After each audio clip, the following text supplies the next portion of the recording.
Hello दोस्तों, welcome मेरे channel में। तो आज की इस वीडियो में मैं आपसे ये डिस्कस करूंगा कि जो बैंकिंग एग्जाम में करंट अफेयर पूछा जाता है। नॉर्मली बैंक एग्जाम में हर कोई भी बैंक एग्जाम हो, करंट अफेयर तो आपसे पूछा ही जाता है।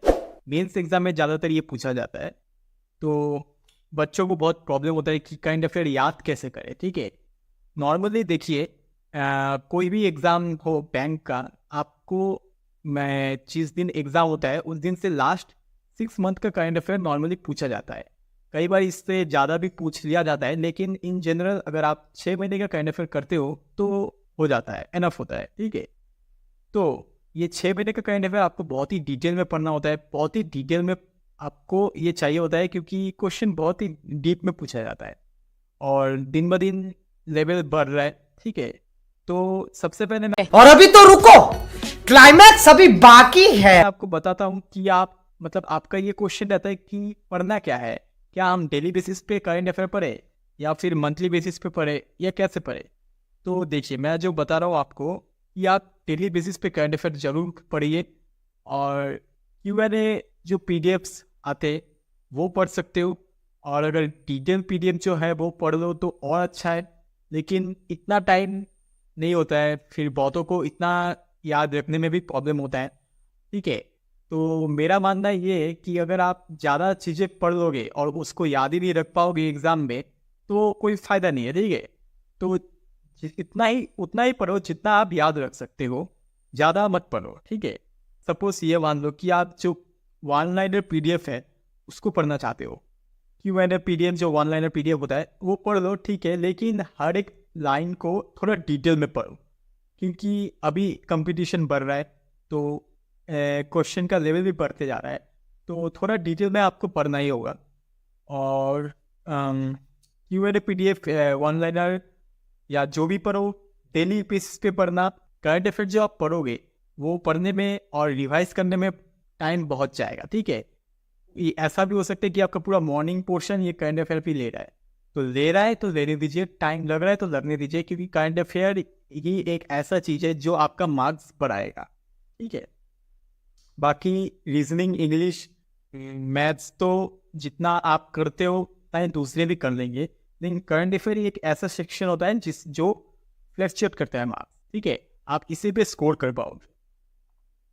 और जब आप करंट अफेयर पढ़ोगे, एक कॉपी बनाओ अच्छा सा और उसमें नोट्स बनाओ। नोट्स उन चीज़ों का बनाना जो करंट अफेयर कंफ्यूजिंग होता है। जैसे कोई एक कंपनी है, उसका MD आज सिलेक्ट हुआ है, कल जाएगा उसका CEO सिलेक्ट होता है, तो ऐसा करंट अफेयर कंफ्यूजिंग हो जाता है कि एक ही कंपनी में 3-4 पोस्ट में कोई कोई आया है। तो ऐसे ऐसे कंफ्यूजिंग करंट अफेयर्स को आप एक नोट्स बनाओ, अच्छे से लिखते जाओ। ठीक है, और बाकी कुछ नोट्स मत बनाना, टाइम वेस्ट मत करना। जो PDF मिलता है तेरा बाप यहाँ छोड़कर गया था कि तेरी माँ? उसी को पढ़ो, जरूरत पड़ने पर PDF में हाईलाइट करो। WPS ऑफिस जो ऐप है उसको डाउनलोड करो और उससे हाईलाइट करके पढ़ो। फालतू का टाइम वेस्ट मत करना कॉपी में लिख लिख के हर एक करंट अफेयर। ठीक है, जो इंपॉर्टेंट है उन्हीं को लिखना। ओके, अब मैं आपको ये बताऊंगा कि आप करंट अफेयर याद कैसे करोगे। सबसे बड़ा चीज जो है वो है करंट अफेयर को याद करना। देखिए, सबसे पहले आप कोई भी करंट अफेयर जो पढ़ रहे हो उस पर एक शॉर्ट स्टोरी बनाओ, क्योंकि देखिए ये साइंस है, हमारा दिमाग सबसे अच्छा उन चीज़ों को रख सकता है जिसमें आपको एक स्टोरी मिलता है। ठीक है, या इमेजेस को हमारा दिमाग बहुत अच्छे से याद रखता है, तो स्टोरी भी एक तरह का इमेज ही बन जाता है जब आप किसी चीज़ को स्टोरी बनाते हो। तो कोई भी करंट अफेयर आप पढ़ रहे हो तो एक छोटा सा स्टोरी बनाकर याद करो, बहुत जल्दी याद होगा और बहुत दिनों तक याद रहेगा। और इसके अलावा लेकिन अगर आप रट्टा मारोगे तो वो बहुत जल्दी आप भूल जाते हो। ठीक है, मैं आपको एग्जाम्पल देता हूँ। जैसे अर्बन 20 आया था। ठीक है, अर्बन 20 ये जो हुआ था, ये अहमदाबाद सिटी ने होस्ट किया था। तो इसको मैं एक छोटा सा स्टोरी बना दूंगा कि अर्बन 20 एक अहम चीज़ है जो गवर्नमेंट ने बनाया है, और अहम चीज़ है तो अहम से अहमदाबाद ने इसको होस्ट किया था। तो ये एक छोटा सा स्टोरी बन गया। ठीक है, ये एक एग्जांपल है। इसके बाद एग्जीक्यूटिव डायरेक्टर ऑफ RBI ये जो बना था, ये P वासुदेवन बने थे इस पोस्ट में। तो इसको मैं ऐसे याद रखूंगा कि RBI का जो एग्जीक्यूटिव डायरेक्टर है वो वासुदेव यानी श्री कृष्णा। ठीक है, तो वासुदेव जी बने हैं। ऐसे करके मैंने और एक स्टोरी बना लिया। तो ये जब मैंने फोकस करके ये पढ़ा तो ये मेरे दिमाग में बैठ गया। अब जब रिवाइज करूँगा तो ये अपने आप आ जाएगा क्योंकि एक स्टोरी बन चुका है। और फिर अब नेक्स्ट पोर्शन पे आते हैं जो कि है हाउ टू रिवाइज। अब आप रिविजन कैसे करोगे देखिए।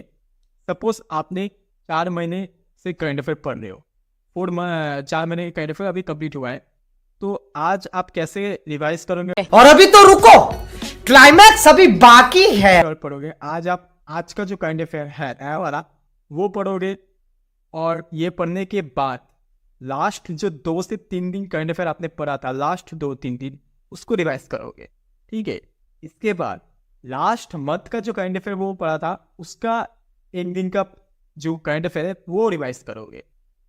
ये आपका 1 दिन का रूटीन गया। फिर कल क्या करोगे? इसी को फॉलो करोगे, जो आज का करंट अफेयर होगा उसको पढ़ोगे, प्रीवियस 2-3 का उसको रिवाइज करोगे, प्रीवियस मंथ का जो करंट अफेयर है 1 दिन का उसको 1-1 दिन करके रिवाइज करते जाओगे हर एक।